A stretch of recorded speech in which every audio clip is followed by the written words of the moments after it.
तुभ्यं नमः सकलमङ्गलकारिकाय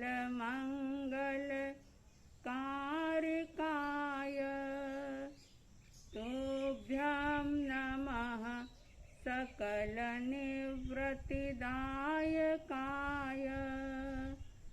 तुभ्यं नमः सकलकर्म विनाशकाय तुभ्यं नमः सकलतत्व निरूपकाय।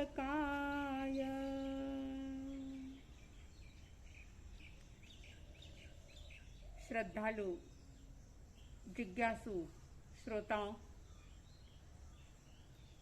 पंडित रविंद्र जी आत्मन के द्वारा लिखी गई समता षोडशी की चर्चा प्रारंभ हुई है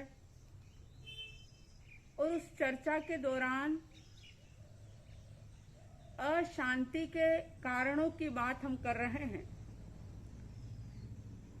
क्योंकि इस समता षोडशी की पहली गाथा जो ये कह रही है, नहीं अशांति का कोई कारण ज्ञान दृष्टि से देख अहो, क्यों पर लक्ष्य करे रे मूर्ख, मेरे से सब भिन्न हो। ज्ञानी तो ये कह रहे हैं कि नहीं अशांति का कोई कारण, अशांत होने का, परेशान होने का, डिस्टर्ब होने का ज्ञानियों की नजरों में कोई भी कारण नहीं है। लेकिन आप और हम अपनी जिंदगी में देखते हैं कि हमें रोज अनेक ऐसे कारण मिल जाते हैं कि जिससे आप और हम डिस्टर्ब हो जाते हैं, शांति भंग हो जाती है, अशांति का अनुभव होने लग जाता है। और ऐसे ही अशांति के कारण जो कि सामान्य संसारी जीव जिनके जीवन में रोज आते हैं, उनकी कुछ बात हमने कल करी थी। और भी ऐसे बहुत सारे कारण हैं, जैसे कई लोग होते हैं जो मौसम की प्रतिकूलता से भी बेचैन हो जाते हैं। अगर बहुत ज्यादा गर्मी हो गई तो भी व्यक्ति अशांत हो गया, अगर बहुत ज्यादा ठंड हो गई, सर्दी हो गई, तो वो सर्दी भी व्यक्ति की शांति को खंडित कर देती है। अगर बारिश ना हो तो व्यक्ति परेशान, और अगर ज्यादा बारिश हो जाए तो भी वो परेशान हो जाता है। लेन देन को लेकर के, दूसरे लोगों के बिहेवियर को लेकर के व्यक्ति डिस्टर्ब हो जाता है। बच्चों के करियर को लेकर के चिंतित बना रहता है और उसी चिंता के कारण से उसकी शांति खंडित हो जाती है। ऐसे अनेक कारण हैं जो कि इंसान की शांति को भंग कर देते हैं, व्यक्ति अशांत हो जाता है।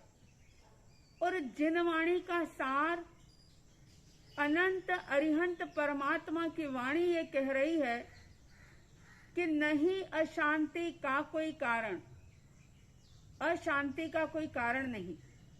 लेकिन ऐसा कब महसूस होगा, कब हम जानेंगे? तो कह दिया, ज्ञान दृष्टि से देख अहो। जब ज्ञान की दृष्टि से देखा जाएगा, तो दृष्टि है। क्या दृष्टि भी अलग अलग प्रकार की होती है? जी हाँ, दृष्टि भी, वैसे तो दृष्टि के कई भेद किए जा सकते हैं, लेकिन मुख्य रूप से दो प्रकार की दृष्टियां होती है, जिसे हम कह सकते हैं एक ज्ञान दृष्टि और दूसरी अज्ञान दृष्टि। ज्ञान दृष्टि वो होती है कि ज्ञान दृष्टि के द्वारा व्यक्ति वही देखता है जो वस्तु जैसी है उसे उसी रूप में देख पाता है। उसका अपना अभिप्राय कुछ नहीं होता, उस व्यक्ति की स्वयं की कोई मान्यता नहीं होती, उसकी अपनी कोई सोच, कोई विचारधारा बीच में नहीं आती। जो वस्तु, जो व्यक्ति, जो परिस्थिति वास्तविक रूप से एक्चुअल में जैसे हैं वैसे ही देख लेना, ये ज्ञान दृष्टि का काम है। और इस दृष्टि को हर व्यक्ति अपने भीतर में रखता है। ज्ञानियों की ये बात है कि प्रत्येक जीव, प्रत्येक आत्मा जिसका ज्ञान ही गुण है, अनंत ज्ञान से जो जीव आत्माएं संपन्न है, लेकिन उस ज्ञान की दृष्टि को प्रकट नहीं किया। वो ज्ञान दृष्टि छुपी हुई है।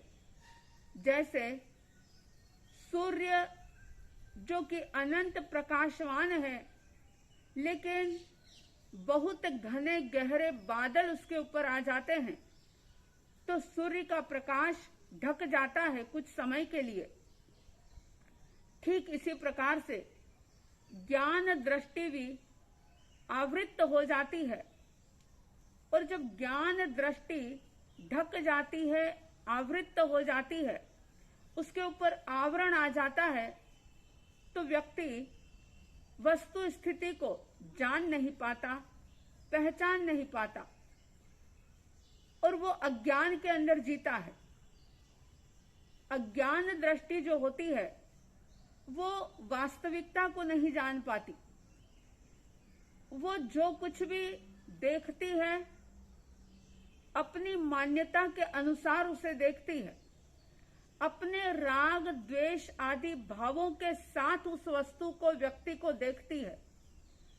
और ज्ञानी ज्ञान दृष्टि से एक्चुअल में जो चीज जैसी है उसे उसी रूप में जान लेते हैं, देख लेते हैं, पहचान लेते हैं।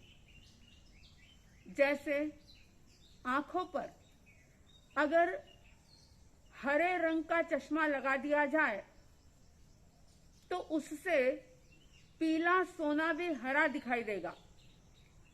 अगर चश्मा पीला है तो हरी घास भी पीली दिखाई देगी।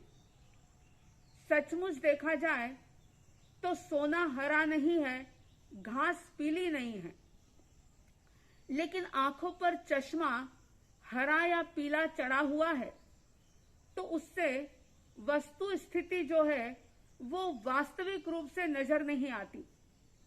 ठीक इसी तरह से अगर अज्ञान का चश्मा इस जीवात्मा के ऊपर चढ़ा होता है तो अशांति के बहुत सारे कारण उसे दिख जाते हैं। और इस पहली गाथा में कह रहे हैं, नहीं अशांति का कोई कारण, ज्ञान दृष्टि से देख हो, क्यों पर लक्ष्य करे रे मूर्ख, तेरे से सब भिन्न हो। ज्ञानी तो आपको, हमको संबोधित करते हुए यही कहेंगे कि तुमसे सारी चीजें भिन्न है, ज्ञान दृष्टि को खोलो। लेकिन जब हम स्वयं को संबोधित करते हैं तो यहाँ तेरे के स्थान पर मेरे बोलेंगे कि मेरे से सब भिन्न हो। क्यों पर लक्ष्य करे रे मूर्ख। पर लक्ष्य, पर का लक्ष्य मतलब क्या? अगर अज्ञान दृष्टि है तो व्यक्ति हमेशा परान्मुखी होकर के जीता है, पर को ब्लेम करता है, दूसरों पर दोषारोपण करता है। दृष्टि, ज्ञान की दृष्टि उघाड़ने की कोशिश करें, और अगर ज्ञान दृष्टि से सोचेंगे तो सच में अशांति का कोई भी कारण हमें दिखाई नहीं देगा। आपने देखा होगा कि कुत्ता जो होता है, डॉग, अगर कोई उसे लकड़ी या पत्थर से मारे तो वह जिस वस्तु से उसे मारा जाता है, जो वस्तु उसके ऊपर फेंकी जाती है, वह उसी वस्तु को पकड़ने का प्रयास करता है। लेकिन शेर बिल्कुल इससे अलग होता है। शेर के ऊपर अगर कोई प्रहार करता है तो वो उस प्रहार करने वाली, यानी जिससे प्रहार किया गया है, उस वस्तु की तरफ ध्यान नहीं देता।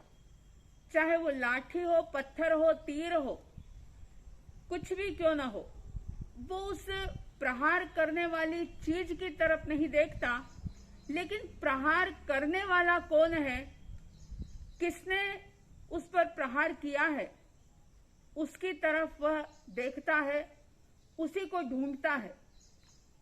ज्ञानी कहते हैं कि अपना निरीक्षण करो कि तुम श्वान वृत्ति में जीते हो या सिंह वृत्ति में जीते हो। शास्त्रों के अंदर सिंह वृत्ति और ये श्वान यानी कुत्ते जैसी वृत्ति का वर्णन किया गया, और उससे ये बताया कि जो समझदार विवेकशील व्यक्ति होगा वो अपनी ज्ञान दृष्टि के द्वारा मूल आधार तक पहुंचेगा कि मेरी अशांति का वास्तविक कारण कौन है। और जो अज्ञान भरी जिंदगी जिएगा वो श्वान वृत्ति को अपनाते हुए उस मूल आधार तक, उस मूल स्रोत तक नहीं पहुंच पाएगा। इसलिए कहा, नहीं अशांति का कोई कारण, ज्ञान दृष्टि से देख अहो, क्यों पर लक्ष्य करे रे मूर्ख, तेरे से सब भिन्न हो, मेरे से सब भिन्न हो। हमारी आपकी सबकी ज्ञान दृष्टि उद्घाटित हो, हम सब स्थिति परिस्थिति वस्तु स्थिति को ज्ञान दृष्टि से देख सकें, ऐसा सत्व आपके हमारे अंदर में जागे, और हर पल हर क्षण समता के रस को पीने का अभ्यास करें, पुरुषार्थ करें, और दिन भर इन पंक्तियों को गुनगुनाएं। समता रस का पान करो, अनुभव रस का पान करो,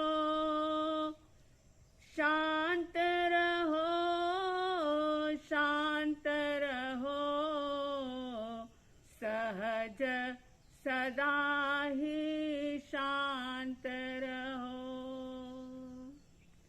आपकी हमारी भीतर की शांति प्रकट हो, ऐसी शुभ मंगल भावनाओं के साथ जय प्रभु महावीर, जय गुरु आनंद।